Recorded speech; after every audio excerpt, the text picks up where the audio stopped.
நம்ம இந்த வீடியோவில் என்ன பார்க்க போகிறோம்னா பவர் ஸ்ப்ரேயரை பற்றி தான் பார்க்க போகிறோம். பவர் ஸ்ப்ரேயரோட செயல்திறன் எப்படி, அதோட ஆர்பிஎம் என்ன, அதோட பர்ஃபார்மன்ஸ் என்ன, அதோட மெயின்டெனன்ஸ் என்ன, இதை பற்றி தான் நம்ம தெளிவான ஒரு வீடியோ இன்றைக்கி எடுத்துகிட்டு இருக்கோம். கொஞ்சம் ஸ்கிப் பண்ணாமல் கண்டினியூவாக வீடியோ பாருங்கள்.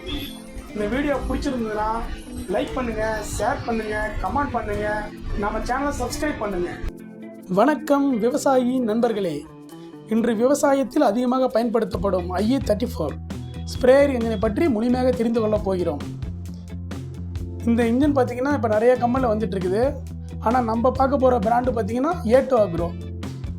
இந்த என்ஜின் எப்படி வேலை செய்கிறது, எந்த எரிபில் பயன்படுத்த வேண்டும், எவ்வாறு பராமரிக்க வேண்டும் மற்றும் பொதுவாக ஏற்படும் பிரச்சனைகள் எப்படி சரி செய்வது என்பதை முழுமையாக பார்க்கலாம்.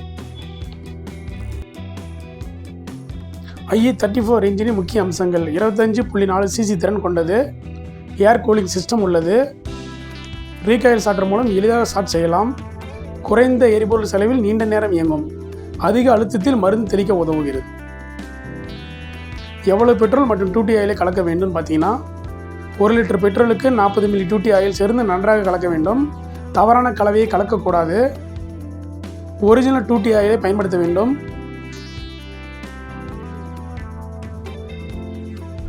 என்ஜின் ஹீட் ஆகும் காரணம்னு பார்த்தீங்கன்னா, கூலிங் ஃபேன் அழுக்காக இருந்தால் ஹீட் ஆகும், டூட்டி ஆயில் குறைவாக இருந்தாலும் ஹீட் ஆகும், தரமற்ற ஆயிலை பயன்படுத்தினாலும் ஹீட் ஆகும், தொடர்ச்சியான பயன்படுத்தினாலும் ஹீட் ஆகும்.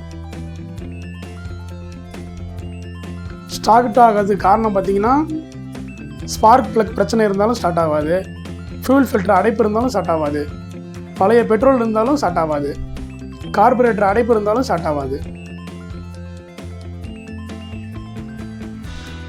பராமரிப்பு செய்வது எப்படின்னு பார்த்தீங்கன்னா, கார்பரேட்டரை சுத்தமாக வைத்திருங்கள், ஸ்பார்க் பிளக்கை அடிக்கடி பரிசோதியுங்கள், ஒவ்வொரு பயன்பாட்டிற்கு பிறகும் ஏர் ஃபில்டரை சுத்தம் செய்யுங்கள், தரமான டூட்டி ஆயிலை பயன்படுத்துங்கள். இந்த மாதிரி பார்த்தீங்கன்னா நல்லாயிருக்கும் உங்களுக்கு. பழைய பெட்ரோல் நீண்ட நாட்கள் டேங்கில் வைக்க வேண்டாம். சீசன் முடிந்ததும் கார்பரேட்டரை காலி செய்து வையுங்கள்.